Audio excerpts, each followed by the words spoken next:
നമസ്കാരം. National broadcasting news ഇന്ത്യയിലേക്ക് ഏവർക്കും സ്വാഗതം. സ്വർണ്ണപ്പാളി വിവാദത്തിൽ പ്രതികരണവുമായി ഷാഫി പറമ്പിലെത്തി. ഹൈക്കോടതി മേൽനോട്ടത്തിൽ അന്വേഷണം വേണമെന്ന് അദ്ദേഹം ആവശ്യപ്പെട്ടു. ദേവസ്വം മന്ത്രിയും ദേവസ്വം പ്രസിഡന്റും സ്ഥാനമൊഴിഞ്ഞ് മാറി നിൽക്കണമെന്നും ഷാഫി പറമ്പിൽ പറഞ്ഞു. അയ്യപ്പ സംഗമം നടത്തിയത് സ്വർണ്ണപ്പാളി വിഷയത്തിൽ നിന്നുള്ള ശ്രദ്ധ തിരിക്കാനാണെന്നും അദ്ദേഹം വിമർശിച്ചു. സർക്കാരിന്റെ അറിവോടെയാണ് ഇതെല്ലാം നടന്നതെന്നും അയ്യപ്പന്റെ സ്വത്ത് കൊള്ളയടിക്കാൻ ദേവസ്വം ബോർഡും സർക്കാരും കൂട്ടുനിന്നുവെന്നും അദ്ദേഹം കുറ്റപ്പെടുത്തി. ഇത്തരക്കാർക്ക് സ്വർണം കൈമാറാൻ ദേവസ്വം എന്തുകൊണ്ട് തീരുമാനിച്ചു എന്ന് ഷാഫി പറമ്പിൽ ചോദിച്ചു. സ്വർണ്ണപ്പാളി 12 ദിവസം കൊണ്ട് തിരിച്ചു വരുമ്പോൾ സർക്കാരും ദേവസ്വം ബോർഡും എന്ത് ചെയ്തുവെന്ന കാര്യത്തിലും അദ്ദേഹം സംശയം ഉന്നയിച്ചു. സ്ത്രീത്വത്തെ അപമാനിച്ചതിന് ഷാജൻ സ്കറിയക്കെതിരെ പാലാരിവട്ടം പോലീസ് കേസെടുത്തു. ജാമ്യമില്ലാ വകുപ്പ് പ്രകാരമുള്ള കേസാണിത്. IT ആക്ട് പ്രകാരമുള്ള വകുപ്പുകൾ പ്രകാരമാണ് കേസെടുത്തിരിക്കുന്നത്. സ്ത്രീത്വത്തെ അപമാനിക്കുന്ന തരത്തിൽ വ്യാജവാർത്ത പ്രചരിപ്പിച്ചതിലാണ് നടപടി. വിദേശത്ത് ജോലി ചെയ്യുന്ന മലയാളി യുവതിയുടെ പരാതിയിലാണ് കേസ് രജിസ്റ്റർ ചെയ്തത്.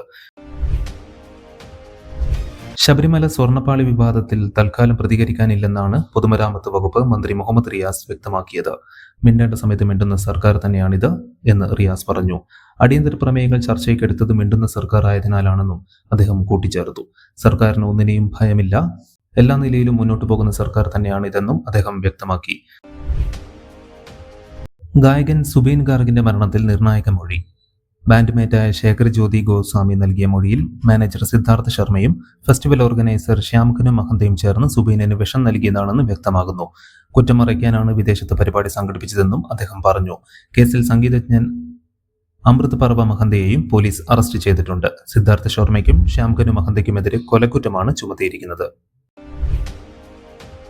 അമേരിക്കൻ പ്രസിഡന്റ് ഡൊണാൾഡ് ട്രംപിന്റെ 20 നിർദ്ദേശങ്ങൾ അടങ്ങിയ ഗാസ പദ്ധതിയെ ഭാഗികമായി അംഗീകരിച്ച് ഹമാസ്. ചില വിഷയങ്ങളിൽ ഇപ്പോഴും ചർച്ച ആവശ്യമുണ്ടെന്ന് കൂട്ടിച്ചേർത്തു. എല്ലാ ബന്ദികളെയും മരിച്ചവരെയും മൃതദേഹങ്ങളെയും വിട്ടയക്കാമെന്ന് ഹമാസ് അറിയിച്ചു.